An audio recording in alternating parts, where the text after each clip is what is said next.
Troisième tentative de me jeter par ma fenêtre en une semaine. J'en ai marre. Et chaque fois c'est la même chose. Cette créature de lumière qui apparaît à mes côtés à mon réveil. Je ne suis pas en enfer, ni au paradis, mais bien sur terre. Je le sens. Enfin, je pense. Je contemple le vide un instant. Je saute. Je me réveille, comme d'après un long sommeil dans mon lit, les larmes aux yeux. Et elle est là. Sa forme n'est pas celle d'un humain, ni d'un animal. C'est changeant. Juste un visage sur un corps vaporeux et flexible. Je suis presque sûr que c'est elle la responsable. Combien de fois a-t-elle déjà entendu mes lamentations incessantes sans broncher? Moi seul peux la voir. Alors je n'en parle plus. Sinon je serai interné à nouveau. Elle écoute tout, sans broncher, et finit par m'insuffler l'énergie physique et mentale nécessaire d'affronter le monde extérieur. Je sors, j'essaie de me battre, je perds souvent, mais elle ne me laisse pas mourir, ni abandonner. Et le lendemain, ça recommence.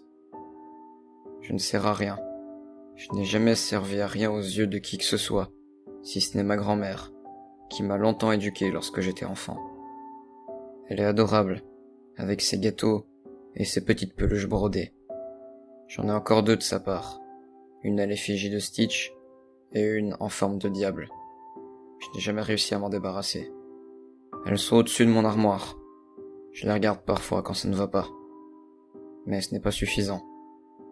Je m'en veux d'essayer d'en finir alors qu'elle tient à moi. Du coup, je me déteste encore plus, et ça me donne encore plus envie d'en finir.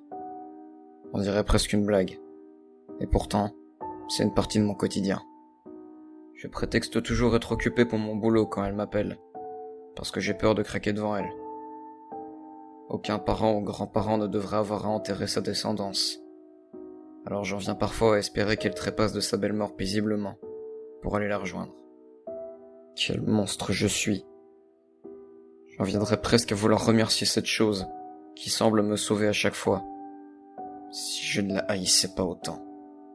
Tout objet dans ma chambre que je suis capable de soulever lui est déjà passé à travers le visage, tellement j'ai essayé de la faire dégager. Rien à faire. Elle n'est tout simplement pas de ce monde. Elle n'obéit pas aux mêmes lois. J'ai fait quoi pour mériter sa présence? Il existe des milliers de personnes vraiment formidables, qui veulent s'en tirer, et qui mériteraient un ange gardien comme celui-là, mais qui finiront par bêtement convulser dans leur lit, sous l'effet de médicaments ou par se vider de leur sang. J'ai donné à ce visiteur le nom de ma mère, Laurence, parce que ça lui va bien. Sa tête me la rappelle vaguement. Je me suis plusieurs fois demandé si ce n'était pas en réalité elle, revenue d'entre les morts. Et pour couronner le tout, elle sourit de la même façon insupportable. Mon père me battait, et pareil pour mon petit frère. Et elle le laissait faire parce que ça l'amusait. Mais elle ne me laissait pas demander de l'aide. Un jour, elle l'a filmé, et a obtenu le divorce ainsi que son envoi en prison. Autrement dit, elle avait notre pleine garde.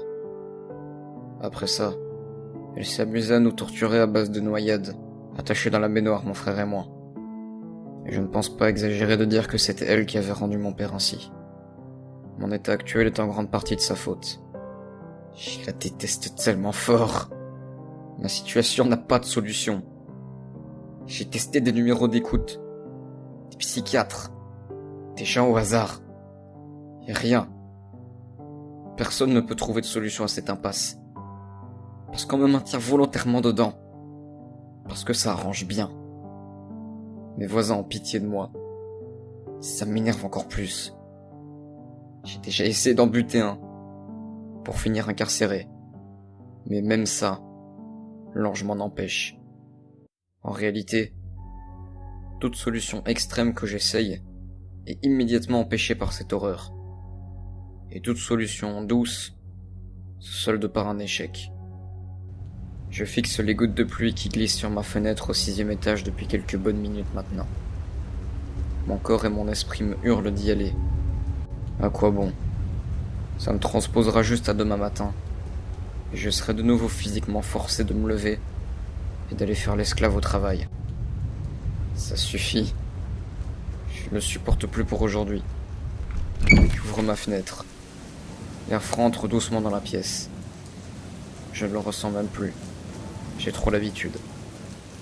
Je m'assieds sur le rebord, mais personne en bas ne me voit. Je prends une grande inspiration glacée et je m'apprête à essayer une fois de plus.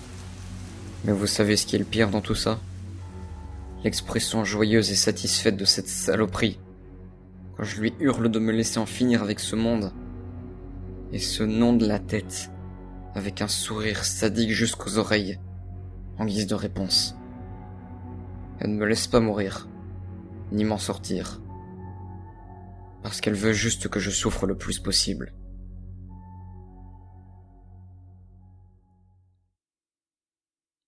Bonjour, bonsoir. Cela faisait quelque temps que je ne m'étais pas directement adressé à vous en vidéo.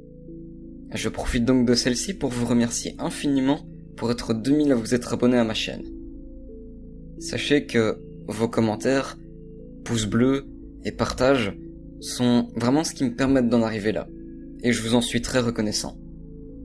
Pour un tel palier, je me dois de vous préparer une surprise. Et bien la voici.